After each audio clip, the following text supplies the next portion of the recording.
It's been a good start to the regular season for the Milwaukee Bucks, and it's been done on the defensive end. We've got some numbers to bring to you on today's show. Small sample size, but nonetheless very curious. And we have to talk about the impact of the big man, Brook Lopez. Having him back in this team has been huge, and I don't think his impact can be understated at this point in the season. And then, of course, we have to look ahead to the New York Knicks. This is a team that will present an interesting challenge if you look at their results so far early this season. So we're talking defense and we're talking Knicks. Let's get started.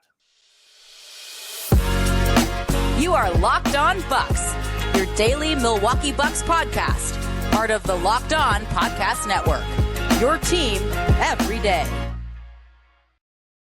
Welcome to Locked On Bucks. I'm your host, Kane Pittman. You can see and hear me on this show Monday to Friday, and also find some of my work over at ESPN. And of course, we do thank you for making Locked On Bucks your first listen or first watch of every single day throughout the regular season. We are absolutely rolling now. Everyone's heard me over the last few days. If you are not new to this show, really pumping the YouTube subscription drive. And we've been seeing the results. The subscriptions have been coming in thick and fast, which we absolutely appreciate. It helps us out a lot. And make sure you leave a comment on this video as well, because that boosts us up. We get more search results. People are watching Locked On Bucks. They're getting involved. They're leaving feedback, good feedback, bad feedback. We just want to keep the conversation rolling. And just one other thing that I've started, YouTube Shorts. This is a new thing that YouTube's doing. I think it's pretty cool. 60-second videos. If you have a quick thought, you can put it up on YouTube. You put the hashtag shorts in the description.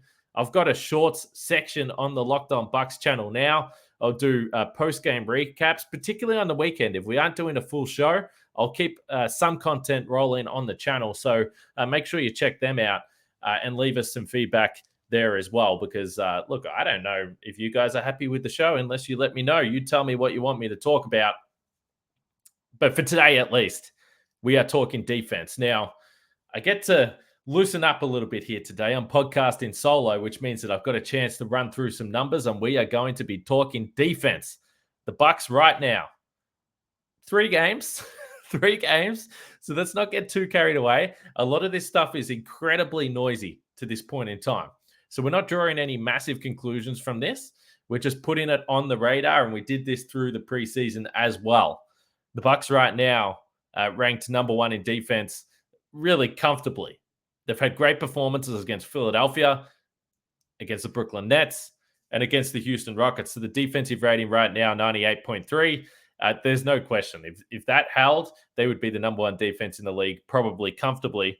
We should note Philadelphia currently ranked 9th for offense. Brooklyn 18th. They lost again today to the Dallas Mavericks.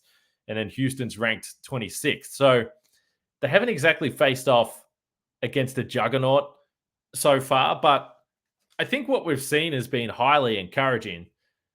And I think a lot of the praise has to go to the big fella, Brook Lopez. And we're going to get into the impact that Brook Lopez has had on this team, but just some general numbers. So we've been talking a lot about the 3-point line, the way the Bucks have been able to defend the 3-point line a little bit differently, sticking to the shooters, not necessarily helping into the paint more and letting that one pass perhaps to the corner, the extra pass to the wing, the wide open 3. We've been seeing less of that. So far, 3-point attempts from the opponent, the Bucks giving up 29.3, which is 5th in the league. Last year, they gave up 40.6, so 10 more 3-point attempts. That was dead last in the league. So, again, only 3 games. They haven't necessarily played high-volume shooting teams to this point. Houston, a little bit. But we're going to find out as they continue to work their way through the schedule.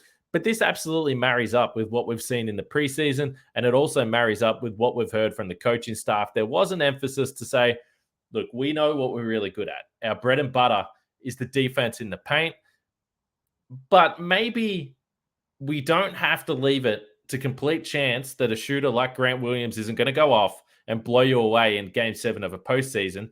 Maybe we can just contest those a little bit more. Perhaps we can trust Giannis and Brook Lopez and certainly Drew Holiday at the point of attack to defend a little bit more one-on-one. I always think back to the postseason and where the Bucks won the title. And Milwaukee's always been such a great team defense. They've got elite individual defenders, but their ability to all be on a string, work together, and ultimately force the opposition into shots that they want them to have has been an absolute feature. But I do remember in the postseason when the Bucks beat the Nets, and Bucks fans will remember this fondly, PJ Tucker losing his mind.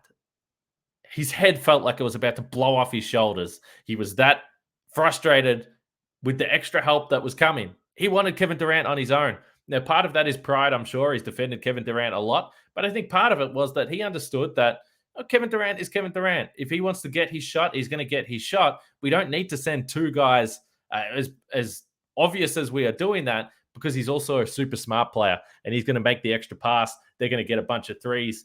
We all remember the Jeff Green game in the postseason there, where I think he had 6 threes in that game. It was tough to watch. So the Bucks have got great individual defenders.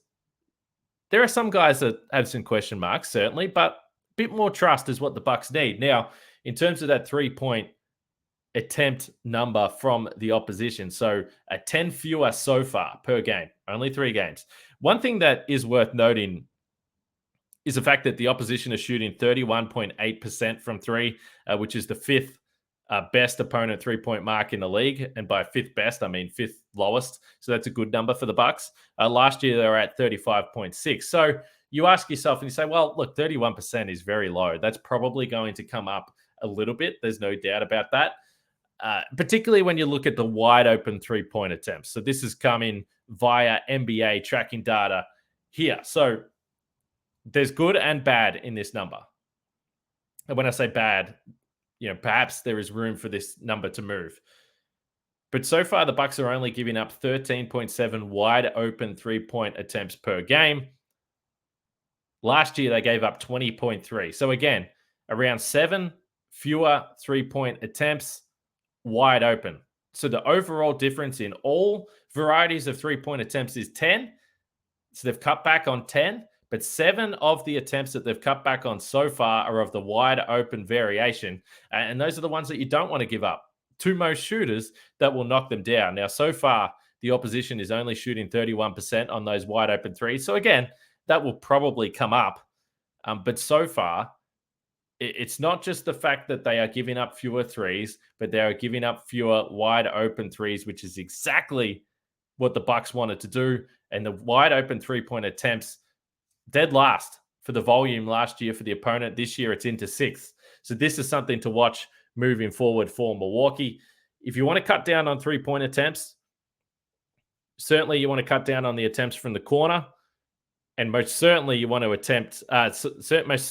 cut down on the wide open attempts altogether. So far, so good for the Bucks on the 3-point defense. But ultimately, where they've really locked down has been where the bread and butter in the paint. Brook Lopez return has been a huge part of that. And I want to give Brook Lopez some serious love after I talk about Prize Picks, our great friends of the show here. And I've discussed Prize Picks before. I've discussed the idea of Giannis, particularly with the tear that he's on right now, using his projections as a potential way to start here. And if you don't know about Prize Picks, all you have to do is pick 2 to 5 players. And if they score more or less than their Prize Picks projection, you can win up to 10 times on your money on any entry you make. You pick it. You want to go the over? Go the over. You want to pick the under?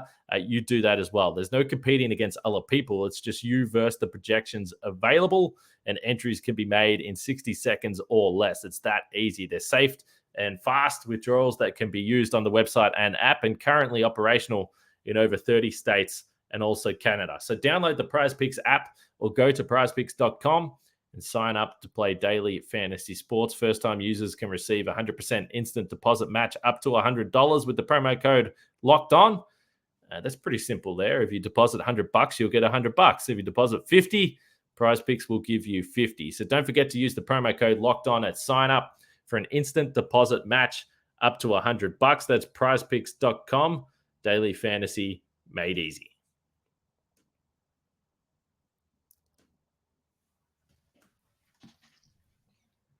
All right, don't forget to check out the Locked On Sports Today podcast as well.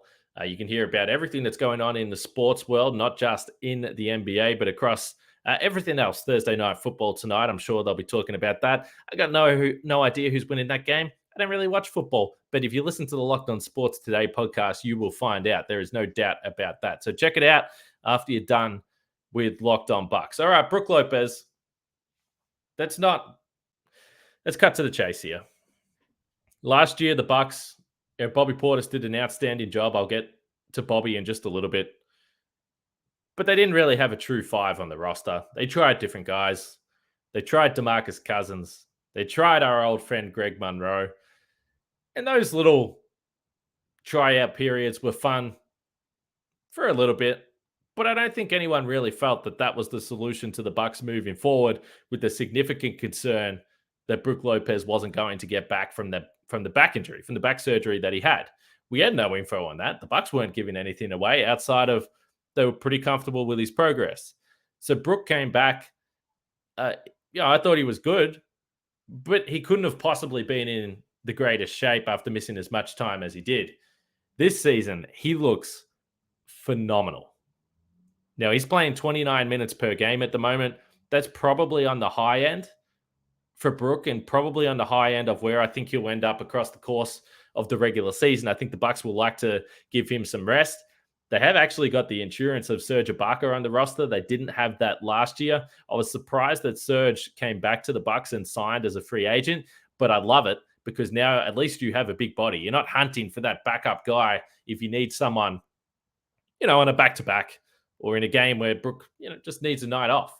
But Lopez has given you 11 points. He's given you 5 rebounds. The 5 rebounds, don't worry about the rebounding numbers. He is just a monster on the court, which allows the Bucks to be near the top of the rebounding numbers as they have continually been. And then he's getting you 4.3 blocks per game, and his presence in the paint is absolutely insane. Bobby Portis did a great job last year. Everyone loves Bobby. I praised him yesterday. He's so reliable. You know exactly what you're going to get. And he's also a really damn good rebounder, Bobby Portis. So last year, if you look at the numbers on the glass, they actually didn't really change for the Bucks because he is such a presence there. And Giannis is an elite rebounder, as we know. But where the Bucks really suffered was their ability to slow down teams once they got into the paint. Now, the volume wasn't high, but the percentages certainly were. So last year, the Bucks ranked 5th in opponent attempts within 5 feet. Pretty good. They were restricting teams. They weren't really getting there. But the problem is that they were scoring with an efficiency of 63.8% once they got within 5 feet. That's very high typically for what the Bucks have given up historically in this era of basketball. That ranked 19th in the league. This year, they're giving up 26.7 attempts within 5 feet. So almost identical. One more attempt in the paint, which is going to be interesting to monitor. When you consider that the 3-point attempts have come down, you figure maybe they'll get more shots close to the basket. So far, that hasn't been the case. But that opponent field goal percentage has dropped from 63 to 53%. And the reason why is because Brook Lopez is stuffing everything in sight once they get near the basket. So Brook Lopez is just being an absolute monster. It's allowing Giannis to do what he does defensively and be the best, whatever you want to call it, roamer, freelancer, shot blocking, terrifying opposition offense. I can't even speak, but we know what Giannis does. He's a defensive player of the year, a contender every single year. So, yeah, it was fun to have all those other guys that came through. We got a bit of a look at them, and maybe there was different things we saw offensively, but having Brook Lopez back in this team is just like, it's like you're in a hotel and you put on the robe and you say, well, this is comfortable. I'm in a hotel bed. This is nice. But then after you get back from the holiday, you put your own slippers on, you get under your own blanket, you got a little cup of tea there that you're sipping on as you're going to sleep, and everything just feels comfortable. Everything just feels right again. And that's the way, for me, it's been watching this Bucks team with Brook Lopez and Giannis on the floor. If we want to extend this a little bit further, the connection between Lopez and Giannis. So far, and this ultimately doesn't matter because the minutes are so small. There's only been 50 minutes. But the defensive rating with Lopez and Giannis in a two-man lineup, 85.6, obviously that's insane. Last year, Portis and Giannis had a defensive rating of 107.1. And again, Portis is great at what he does for this team, but I do wonder if there is a limit of how many minutes you want him playing in terms of the identity of this team as a defensive presence. So that defensive rating of 107.1 isn't disastrous at all. And I think a lot of that has to come down to what Drew Holiday can do, what Giannis can do, and also lack of effort is never a question with Bobby Portis. But ultimately, I think we all still look at this team and say, geez, the offense, if you're going to pick a side of the ball that in the half court in postseason basketball you're concerned about, it's certainly the half court. This team's bread and butter is still on the defensive end. So I think having Bobby Portis back to the reserve role, and he can be a spot starter, but back to around that 22, 23 minutes per game, he can slide up for different matchups if you need be. But having those minutes split with Brook Lopez just feels like the exact right balance. And you'll have nights like you had against Brooklyn where Bobby Portis needs to carry the offense because he's so talented. He can get his own shot. He can space the floor and knock down those shots. But ultimately, when the Bucks are going to be at their best, it's the combination of Lopez and Giannis completely suffocating the paint. And ultimately, a lot of the times, they don't need the help that's been coming over the previous years. They can do it themselves. They can protect the rim. And if the best shots that the opposition are getting are in the mid-range or that floater zone, it's okay. Because if you're cutting down the three-point attempts and you're also really minimizing the efficiency within 5 feet of the basket, you're going to like your chances to give yourself a real shot of winning the game over the course of 4 quarters and certainly over the course of the regular season. So Lopez has just been absolutely monstrous for this team getting back. Maybe it's the pessimist in me, but you really just want to make sure that he's fine. Like, let's not overdo this. He's played big minutes to start the season. He's clearly in fantastic shape. But Brook Lopez continues to be a humongous key for this team. And that's why it's just so fascinating moving forward if we project to next offseason what the Bucks are going to do with an extension. Because I've been saying this for years, for those that have listened to this podcast, the idea that you can just replace Brook Lopez is fanciful. It's a joke. It's comedy. You can't just replace Brook Lopez in this system with the way that the Bucks want to play. 2 years ago, before the Bucks won the title, there was all this trade Brook Lopez nonsense. It was rubbish. I rubbished it on this podcast. Over the previous offseason, we heard all this stuff. You got to trade Brook Lopez for Mo Bamba. Come on. We've seen what we've seen for Brook Lopez. You got to have your fingers crossed that he stays healthy. I understand that he's older, but if we project after, hopefully the Bucks win a title this year, the Lopez future and a decision and what the Bucks do moving forward is just absolutely massive for this team. But full credit to Brook. Love seeing him back out on the floor. Love seeing the combination of Giannis and Brook Lopez just absolutely shut the gate on everything at the paint. It's been fun to watch in a very small sample size. We'll see how it carries on over the next few weeks, including a game with the New York Knicks, which I'm going to talk about next because there is some interesting numbers with what the Knicks do and particularly where they're scoring early in the season. All right, check out the Locked On Sports Today podcast. As I already mentioned, after you're done with Locked On Bucks, you want to hear about what's going on in the sports world, including across the NBA, where tonight I just finished watching an overtime battle between the Dallas Mavericks and the Brooklyn Nets. The Nets are giving up a lot of points. They're also not winning a lot of games. But Steve Nash did not get ejected in this game. So we're going to look at the positives if you're a Brooklyn Nets fan. But check out the Locked On Sports Today podcast after you're done with Locked On Bucks. Milwaukee and the New York Knicks. And by the way, I think, well, the Bucks were hinting some purple gear stuff. They've been doing a lot of promos with the old throwbacks. I always think of Ray Allen with these throwbacks that we see. So maybe the Bucks are going to be in purple tomorrow. But this tip-off is 7 p.m. Central Time at Fiserv Forum. Hopefully the Bucks have shaken off the rust. A little bit of rust in this game against the Brooklyn Nets. Took him a half to get going. Giannis decided he'd had enough. But the Knicks are playing good basketball. They're 3-1 on the season. 5th in offense, 8th in defense. Typically under Tom Thibodeau, they've been a pretty good defensive team. So that's not too surprising. But the offense is what I'm curious about. They're mid-pace for three-point attempts if we continue the theme of this podcast today. So not necessarily a team that either last year or early this year that you feel like is going to blow you away from the three-point line. So the Bucks will like their chances there.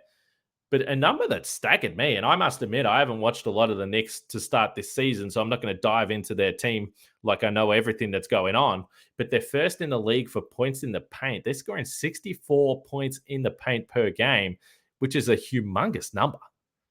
The Bucks gave up 42 points in the paint yesterday to the Brooklyn Nets. So this is going to be fascinating because I've just spent the last 10 minutes on this podcast discussing the Bucks prowess defensively, closing down and shutting the tap with teams trying to score near the rim. So that 64 points is going to be an interesting number. And then they're also second for second chance points. They're getting around 19 and a half per game, which is a big number. So offensive rebounds have been big for the Knicks. The Bucks have to be careful there, particularly because obviously, if I just put 2 and 2 together here, they're getting those second chance opportunities, not necessarily just from long rebounds from three-point attempts, which we see a lot. The Bucks actually benefit a lot from that. They get a lot of offensive rebounds at around the free throw line from guards cutting through off the long rebound. So Bucks have to take care of the glass and they have to take care of the paint. And I don't really see how the Knicks score enough to beat this team. Hopefully the Bucks can start knocking down some threes. Julius Randle and Jalen Brunson putting up 20 and 8 each. And Brunson has had a humongous start to the season for the Knicks. It's been fascinating because I always describe Jalen Brunson as, well, he reminds me of Malcolm Brogdon. He's not an insane athlete. Kind of plays at his own pace, can shoot the three. A little bit smaller than Brogdon, obviously. But I've always been fascinated to see how he plays against the Bucks last year, because if I just think about smaller guards, who typically we've seen Drew Holiday feast on those guys.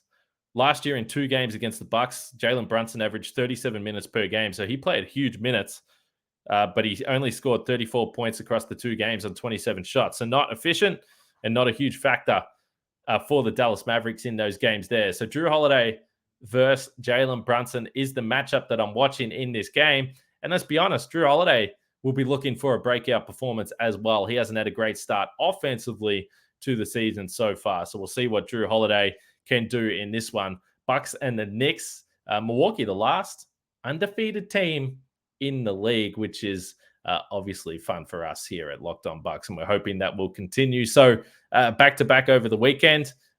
Subscribe on YouTube or your audio platform, because that's when you'll know if we're doing a post-game pod. On a back-to-back on the weekend, sometimes difficult to podcast, but if something crazy happens in this Knicks game, you can guarantee we're going to be doing a podcast. So subscribe on YouTube, subscribe on your audio platform, and you will know when we are about to drop a podcast or when we do drop a podcast. And leave me feedback for this one. You guys and girls that follow this podcast know I don't do the solo pods too often. They're a little bit different. I try different things and see how it all plays out. So let me know how you liked this podcast and any feedback with the show in general. We're just getting warmed up for the 2022-23 season. We're all very excited to keep it rolling between myself, Frank, Justin, and Camille. So enjoy the back-to-back this weekend. We had no basketball all last week. Now we've got 2 games, so we're fired up about that. And I will wrap it up there. Let's hope the Bucks are still undefeated by the next time you see my head on this channel. My name's Kane Pittman. Thanks for listening. Thanks for watching. We'll catch you guys next time.